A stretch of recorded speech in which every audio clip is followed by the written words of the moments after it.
Hey, what's up guys, aarava here, and welcome back to another episode of my F1 2020 My Team Career Mode, episode number 28 today for the Spanish Grand Prix in Season 2. If you guys did miss the previous one, perhaps the most insane race we've had so far as a team, so far in this entire series, then be sure to go check that one out before you see this one at the Dutch Grand Prix. Spoiler alert, it was our team's time to win a race finally. We had a race-long battle pretty much with our teammate Carlos Sainz, and in the end, that man on the right there was able to secure his second win ever in Formula 1, and our first team as aarava Archer Racing. Was a shame that I couldn't do it, but obviously, he had pole position, he had the overriding pace all weekend, and I was making a fair few mistakes as well under pressure, so, it was fair play, GG's, although it was disappointing in that kind of sense, but I'm just happy as a team, obviously, I'm the team owner, just happy that we were able to crack that record, basically. Now, we can go on from here and hopefully build from here. We've got podiums now, we've got one race win under our belt,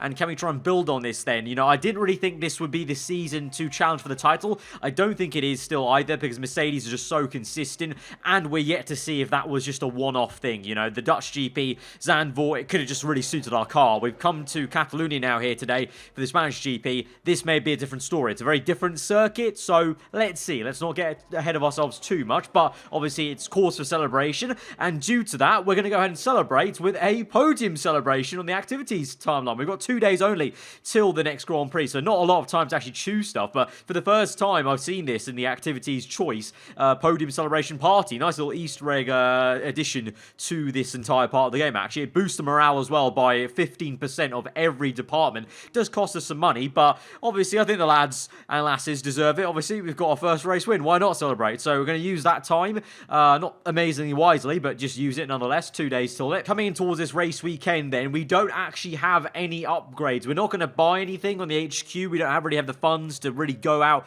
and do that comfortably, in my opinion. And I want to, obviously have that threshold of money saved up, in time for halfway through the season. So I'd rather just not kind of have it too close to the wire, essentially. In terms of the R&D upgrades, yeah, we don't have any coming for this race. We had that major ERS upgrade that came in last episode, and that really helped us out, and from now on, we're going to see the benefit of that, so I'm looking forward to seeing every single circuit, pretty much, where we're able to more aggressively use overtake mode in the race. We do have a durability upgrade pending. That will come in for the next Grand Prix. Even though we don't have any active upgrades coming for this one, we can purchase one for later down the line, of course, so there were a few ways to go about it. We've got some majors on the chassis side and the aero as well, 4 majors on the aero to be specific, but I went back to the engine because it was just such a powerful tool. I think it's going to be really paying us dividends if we can just honestly just spam overtake mode a lot of the time in race mode. So we're going to go and purchase another major upgrade on the ERS, and technically this one is actually cheaper than the one we bought before because this one's earlier in the tree, so I don't know why I didn't do that one first, but there you go. It's actually a cheaper upgrade for us, so that's going to come in hopefully in time for Monaco. That won't be so useful around Monaco, but of course the next race after that is Canada. It will be very useful around Canada for sure, but also around Monaco, use a lot of ERS, up the hill to run to turn 1, also through sector 3 a little bit. I think it'll still be useful pretty much every single circuit, no matter what the situation, really. So I think it's going to be a real powerful tool, and you saw at Zandvoort, it was very powerful off that banking. Obviously, a very specific situation. The banking for sure does help the effectiveness of that, but you get what I mean. I think overriding, that's going to be a really powerful one. I think definitely to any of you guys looking at upgrades for your own My Team career modes, after experiencing the upgrade, definitely recommend the ERS updates. It really does make a massive difference in terms of the race and the racecraft you can do with the ERS button. But anyway, we move into then the Spanish Grand Prix weekend. Confirmation there, we're plateauing. No upgrades here for this weekend. The first time this entire season we've had no upgrade on this race weekend, but that's fine. Looking more in depth into the R&D tree on the right-hand side there, you can see the more zoomed-in one, and you can see Ferrari have caught up a little bit. Red Bull, Racing Point, AlphaTauri, all very close to one another, and they're actually not too, they're not too far off where we are at Ferrari and ourselves. So it's going to be quite tight, I think, here at Spain still again, and you can also see the kind of plateauing nature of Racing Point. They're not really upgrading still, to the point where Renault technically are catching them. So that's going to be quite interesting. So it's going to continue to be such a close fight, not only for us, but also even for those positions, from P10 down to, I would say, P15, P16 even, between Renault at Racing Point. Even Alfa Romeo could get in the scrap there. And also, we've seen so far, McLaren at times haven't looked great. They've got a great engine, which is why they're so high up on the R&D chart, but their aero is actually quite weak, I think. So that's why they're a little bit lower down. So that's going to continue to be a close fight. For us, though, you can see that Gulf is still there to Mercedes.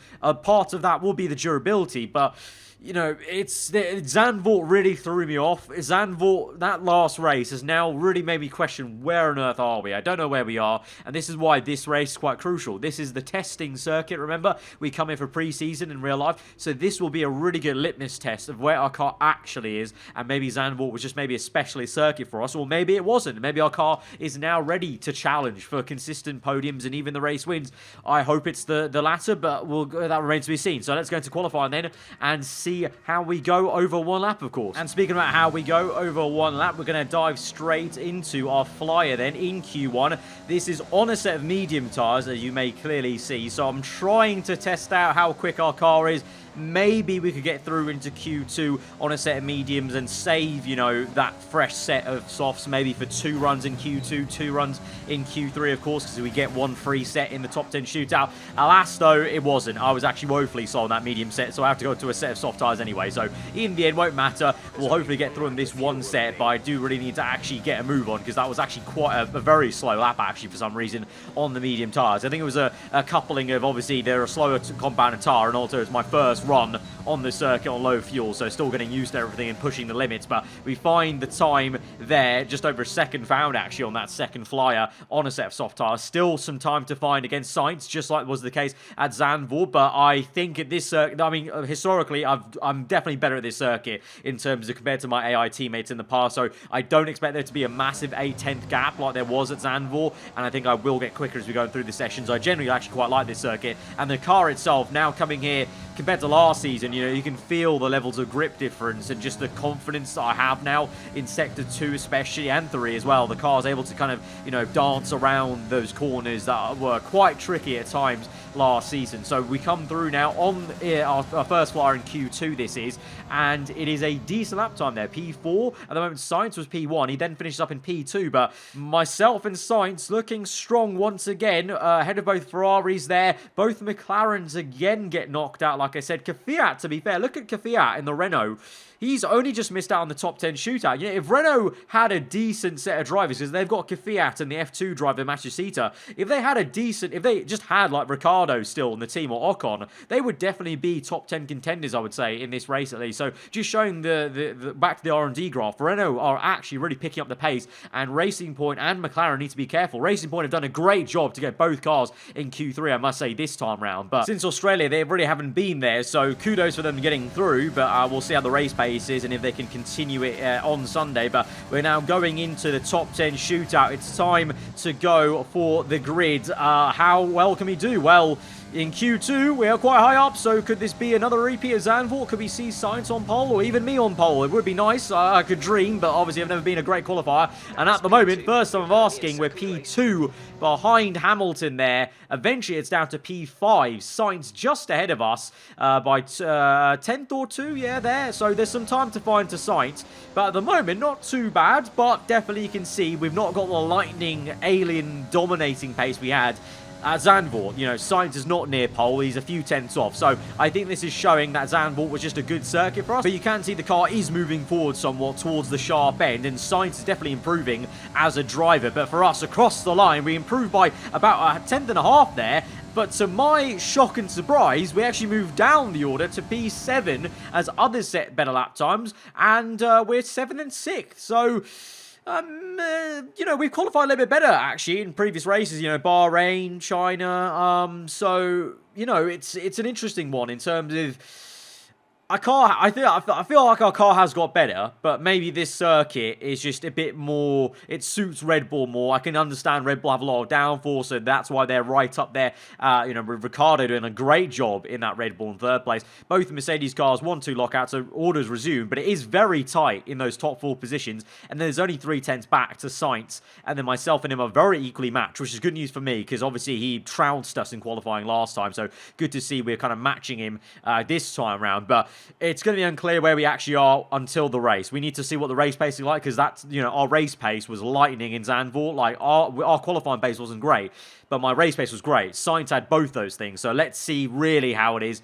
come Sunday, and then we can actually get a better picture of where our car actually stands with these upgrades in the last few episodes. But before we get on towards the grid, finally, we need to pick a new rival. We had Albon. We beat him very thoroughly because he had a few DNFs, or 1 or 2, and then also just some horrendous races with Racing Point, as we've already well documented. So we have a choice between the 2 Mercedes drivers and Ferraris. We're going to go for the Ferrari because I don't think we can attack the Mercs every single race, but we might have a chance to attack the Ferraris consistently. We're going to go for Sebastian Vettel because I thought, generally, I think maybe the Vettel's AI is going to be a little bit worse than Leclerc's in the race, perhaps. And I feel like we've actually seen Vettel a few more times maybe than Leclerc in the races so far. So we'll go with Vettel and see how that goes. I mean, it says it's going to be a low difficulty, but I still think it's going to be quite hard to consistently match any of these 4 guys, but we'll try our best. We thought that about Albon, and then we came up laughing. So let's just see how it goes, basically. But let's go to the grid then for Sunday and see how the race pace is. The Spanish Grand Prix has been a permanent fixture on the Formula One calendar for over 30 years now, and for good reason. Do you remember Michael Schumacher's absolute dominance here in that rain-soaked Grand Prix in 1996? That day he took his first ever victory for Ferrari, and we've had many more iconic moments since. The Circuit de Barcelona-Catalunya then, a high-speed 2.89-mile circuit which demands an efficient downforce package and bravery on the part of the driver, especially through the blind right of turn 9, which we might just see taken flat this weekend. And with me as usual is Anthony Davidson. Let's talk about Mercedes. What do you make of their performance so far this season? Well, the atmosphere within that team seems very positive at the moment. Everyone seems like they're in great spirits and having a lot of fun doing what they do, and that's definitely contributed to the performances we've seen. Let's run you through the driver grid order for today's exciting race. Valtteri Bottas lines up on pole position, and it's Lewis Hamilton alongside. Looking at the rest of today's grid, we have Ricciardo, Vettel, Max Verstappen, and Sainz, Albon, Stroll, Kvyat, and Esteban Ocon, Perez, Norris, Pierre Gasly, and Russell, Matsushita, Leclerc, Kevin Magnussen, and Jack Aitken. Grosjean, Latifi, Giovinazzi. They've taken a grid penalty, and the owner-driver rounds off the grid. That's it then. It's time to go racing as we head to trackside for today's race. All right, so here we are then for the race. And did you notice something with the grid sequence? Did you see what happened there? Hello? For some reason, I am starting this race in 22nd place with a 132 place grid penalty for absolutely nothing. Absolutely not. What? I don't know what's happened here. I don't know, honestly. So, between qualifying and the race, I saw that some of our parts were a little bit worn on the engine. So, I decided to move across to the second column, as one would do, why would we want to run a worn engine in the race? And I've done that many times before in Season 1 and in the past 3-4 F1 games. It's fine, because even under Part Ferme in the game, you can just swap to the next column, because you're not taking a new part, you're just moving in between your allocated parts. But for some reason, I think this is what happened. This is the only explanation I have. I think the game, for some reason, has given me penalties for changing my engine parts in between quali and the race. Even though it's been allowed in the game for the entirety of Season 1, it's been allowed in the F1 games, period, ever since they brought in, changing parts on the engine in between sessions, like for the last 4 or 5 games, unless they magically changed that rule in the game, in a patch, and didn't tell me about it, or didn't tell any of us about it, I'm not too sure. But I definitely did not choose a brand new set, column set of any parts. I just moved across every single component to the next column within my allocation. And for that, I've been given a 132 place penalty. Okay, well, this race just got a lot more difficult and a lot different for us now. And it screwed us over. Being so quick now has screwed us over, because we still have to start on the same set of soft tyres I qualified in Q2 on, whereas everyone else ahead of us is starting on mediums, and they're all going to try the very one stop, I think, that we did ourselves in Season 1 here at Catalonia. Whereas I pretty much have to do a 2-stop, because there's no way I can stretch softs longer than like 7 laps or 8 laps. So this is going to be a very difficult Grand Prix for us. I mean, it will be a challenging one for the guys in the top 10, as we saw last season, because you have to get through the traffic. But now we have all the work to do to just gain about 12, 14 positions before we even get back to where we qualified. So this just turned into, from what could be an interesting race to see where we are against our rivals, to just damage limitation, trying to see if we can recover from this preposterous penalty that the FIA have bestowed upon us. So here we go then to 5 red lights to the Spanish Grand Prix from the back of the grid. P22, 5 red lights are out, and we're underway for a recovery race here at Spain, and it's an okay getaway. It could have been a little bit better, to be honest, but we get a good launch with ERS to the inside of the Williams and Alfa Romeo. But then Aitken ahead of us, our old teammate from Seasons 1, he's gone down the inside of the Haas cars, and Giovinazzi gives me a great old pinch into turn 1, and I backed out of that because there wasn't anywhere to go really where Aitken was, and in doing so Latifi and Giovinazzi re-overtook me on either side of me. So instead, having to recompose ourselves, get back down the inside of those two as we enter the next sector up to P20. Grosjean and Aitken side by side. Can we go to the inside of them? Yes, we can. Nice dive down the inside, very close on the right. Proximity arrows everywhere, just trying to survive this there. You saw I was very patient into turn 1. I could have been a lot more aggressive, but I feel like, especially on this year's game compared to previous ones, you do just have to be a little bit tentative, because these AI will just pinch you and squeeze you out into apexes and off the circuit and whatnot, and you could just lose a front wing very easily. So instead, a bit more cautioned race start, but now trying to be opportunistic with Leclerc, who's gone very slow indeed. He's out of position. I think he also had a penalty, he must have, of 10 places at least, because he qualified a lot higher, but he squeezes us out. So I said I wanted to see how our pace was against a Ferrari car. I guess we're going to see how it is against Leclerc right here. And at the moment, in the last few corners, he actually offsets me a little bit there as we try to have a look around the outside. Instead, it compromises my line, so we have to go and fight for another lap as we move on to the end of lap number 2 onto 3. Same sort of area now off the last corner, using a lot of ERS here. And when I say a lot, I mean literally having it pressed down the entire straight near enough until we get towards the brake zone. Then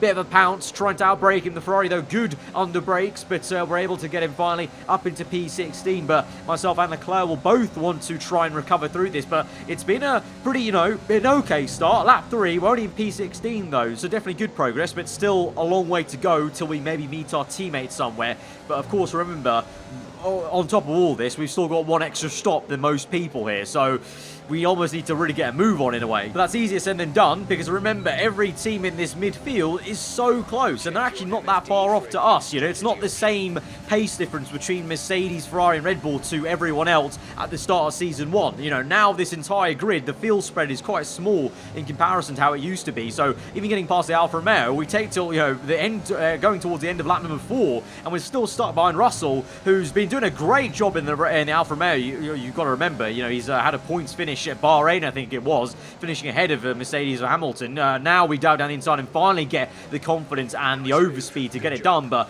on the main straight, honestly, I couldn't catch Russell on that main straight, even using ERS all the way down. That Alfa Romeo is actually really quite quick in a straight line, so proving a little bit difficult. But now can we try and find a way past Matsushita? He's the F2 driver, so maybe he'll be a little bit lower rated, a little bit slower, as now his teammate Kvyat is retiring out of the Grand Prix. The Renault qualified just outside the top 10. I actually commended him on doing such a good job. Unfortunate for him, so it's only one Renault then in this race, and we're going to go ahead and overtake him, but the pit window opens. So yeah, we're up into P13, but honestly, we've got to be up in like P7 like now on this lap to really stand a chance. So this actually might be a very painful Grand Prix for us in terms of where we're going to be. We might just only bag 1 or 2 points in this race because we've got this whole extra pit stop to factor in. So we're in now for that first pit stop onto a set of mediums, but we're going to come onto another set of mediums in about half the race distance left. So it's a long way to go. But the only caveat is we do have a little bit of light at the end of the tunnel of these other cars. Racing Point of Albon there down the pit lane. Vettel as well. All those guys also started on soft tyres. I know they started like, 12 positions ahead of us, but they have to do the same thing. So I am now effectively racing Albon and Stroll and even Vettel in terms of, I'm trying to close this time gap we've got to them, because on lap number 8 then, we're in P20. The only people that pit in this Grand Prix right now are those who start on softs, which weren't that many of us, but the gap is now 5 seconds, so we've got this clean air to try and close up to Albon and Stroll, and then effectively we will be back to where we kind of were meant to be, because I would have started just ahead of those guys on the grid and just behind Sebastian Vettel, who also started on soft. So we set the fast lap of the Grand Prix on lap 9, so going well. The car clearly has some pace, just unfortunate we're in this situation where we have to try and close this time gap up. But now here we are on lap number 10, a lap and a half later from where we just were, and we've closed up that time gap in a matter of no time, because these guys have hit traffic, the traffic that we're all going to hit effectively, because we're all on a 2-stop in this pack, and we're catching up to the guys who've been on a set of medium tyres from the get-go, whereas we're only now on a set of mediums. So the traffic's helped me out a treat to close up to these guys. Doesn't mean I'm going to recover well in this race, by the way. It still means that we have to do a good job, but it just means that I've basically recovered back to where the 2-stoppers are. But that's how powerful, unfortunately, the 1-stop is here around Catalonia, as we now have a look at Stroll, but he's wiggling around, looking at an overtake on Latifi. Those two jockey for position there. It all got quite hairy as they close right up to the gearbox of the Racing Point car. I wanted to try and get both those guys in one go. Instead, I have to overtake Latifi now on the inside, using overtake mode through turns 3, and now we try and get on the back of Stroll this time round. DRS open for both our cars. Difference, though, is I've got a load of ERS energy, but having to use a lot of it then down this main pit straight, still deploying it all the way into the brake zone. Then he's locking up on the front right, and the Canadian will give up the position. We're up into P18, and ahead of us is Albon, and then just ahead of him is Carlos Sainz. So actually, if you think about it, we actually have recovered quite well, because if me and Sainz were equalised in this race in terms of pace like we were in qualifying, I would have not been too far away from where Sainz is right now, and this is just where the 2-stoppers are right now as it stands. So I've actually already kind of recovered in terms of the damage limitation of starting P22. Now I've got to try and recover, as everyone else is around me, Albon, Sainz, Vettel. We've all got to try and damage limitate and recover from doing a 2-stop around here, because the 1-stop is so good. And to that effect, we go down the inside of Albon. Bit of a late move there, but he's just so slow to that corner that I either had to make the move or just crash into him, basically. So we decided to make the move instead, and we're up one more position. And now we can look on the back of our teammate Sainz on lap number 14, but we're now stuck in a bit of a DRS strain as it stands at the moment into turn 1, unable to really make any difference there in a straight line into turn 1. Maybe in the corners and under braking in sector 2 we can do something, because ahead of us Vettel's getting held up there by a slower car, one of the Alfa Romeos. So we're all closing up here, getting a bit tighter to the rear end of Sainz. So can we try maybe find some room and try and force the move through somewhere into the next left-hander? We might force it here as we nearly hit the back of Sainz, but now we kind of work it and bodge job it into a move on the outside, and now here we are. We had a ding-dong battle at Zandvoort last time out. We're going to go again with Carlos Sainz, our teammate, side by side through the chicane there, up the hill, usually nearly flat out in qualifying, literally neck and neck. Our tyres nearly banged on the outside there as we came close together. On the outside, further still for the next left-hander into sector 3. Slight lock-up, but we get the overriding momentum and used a bit of overtake mode on the exit, and that was the key difference there for us, using plenty of ERS, as we obviously can now due to our upgrades on the engine, and we're able to overtake our teammate. So we have officially now fully recovered in this Grand Prix. This is where we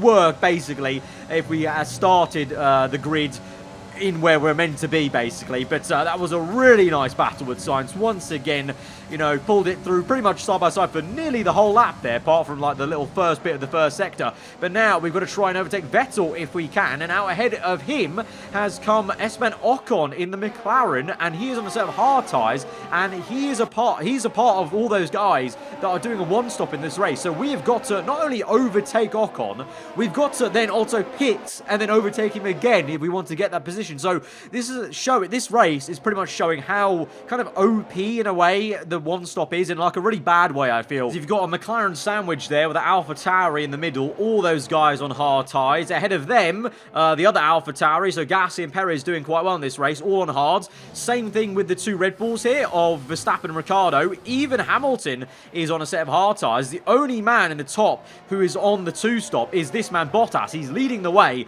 but he's on mediums, and Hamilton is in second. So I think it's going to be a slam-dunk race victory for Hamilton, which is great news for the AI championship fight between these two Mercedes cars. But Bottas on two-stop basically lost the win already. But it's showing, you know, because in the game, the field spread, like I said, is so close. It means that, unlike in real life, if you're on a two-stop, it is actually so hard to come back through and get through. You don't see it in real life because the field spread is so wide and high, and also everyone, no matter what they're doing, goes for the one stop. But here in the game, there are circuits like this where there's tyre wear enough where there's a difference in strategy between cars, but because it's the game, obviously all the AI is so close together, fighting each other, they also find it very difficult to overtake one another, but also the player as well. You know, I found it hard to get past some of these guys as well.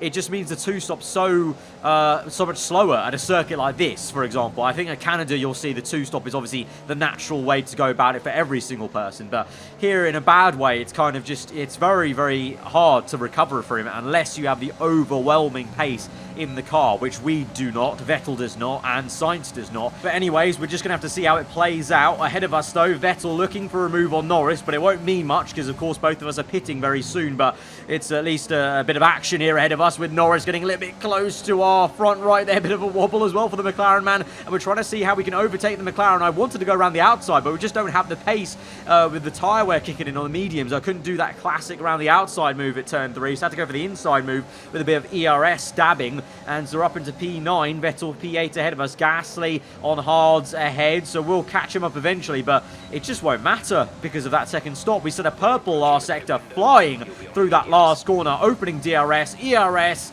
on the right-hand side, and got a little bit bumpy there on the right as we hit some paint work, but we overtake Vettel up into P8, and now we'll close up, like I said, to Gasly, but we're going to make our pit stop very soon because Sainz will actually come in on the next lap, on lap number 19, and that's going to basically trigger me to come in because I was surprised he's coming in this early because generally the window was lap 21 to 22, I think it was, or 20 to 22, so he came in a lap earlier than me, so clearly obviously his strategy kind of moved one lap earlier because I started at the back.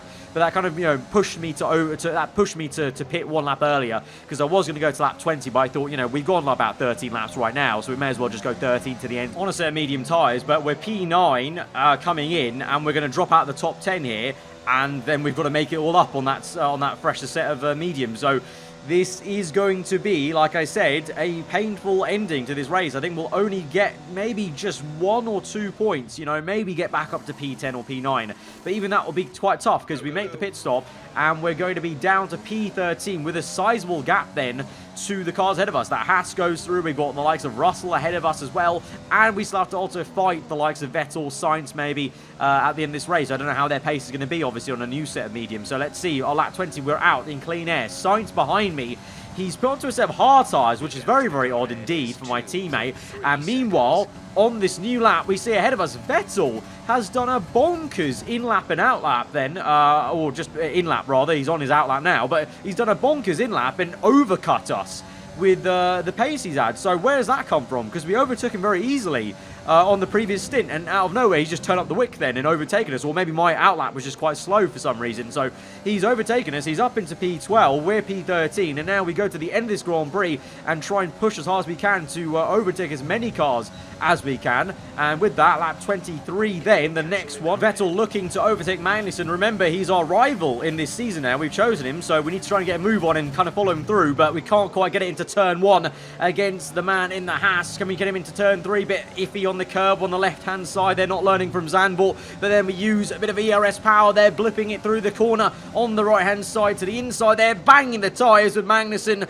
getting very aggressive as it usually does with the Dane, but we get up into P12. But now, can we chase after Vettel and look to overtake him? Well, the answer is no, I don't think so. Lap 32 this is, so all the way towards the end of this Grand Prix, And Vettel did have the fast lap of the Grand Prix. Hamilton has just stolen it. But he's had some really good pace. He must have just been very slow and just must have had a lot of tyre wear at the end of the last stint, because this stint, honestly, I've been pushing so hard to try and catch him. We're setting a personal best first sector and second as well, so we're going to go our fastest lap of all on this lap, and we're still not really anywhere near to getting him. And of course that Ferrari, unfortunately, in the game is actually quite good in a straight line, so I can't quite get him on the straights either. And he's now tucked up behind Russell, who's doing a great job at defending. Again, the Alfa Romeo, great in a straight line, defending great for P10, so Russell may just finesse both of us.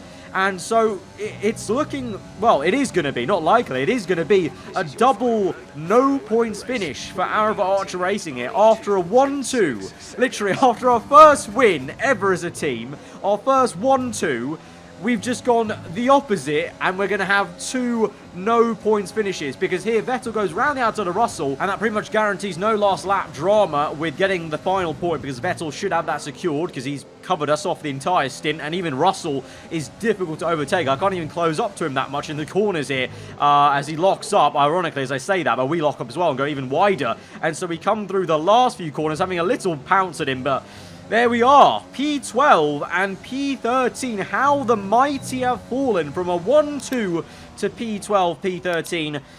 Sainz got screwed over by the strategy, the 2-stop versus the 1-stop being way too overpowered at this circuit. And I got screwed over with a 132-second time penalty, which I didn't deserve.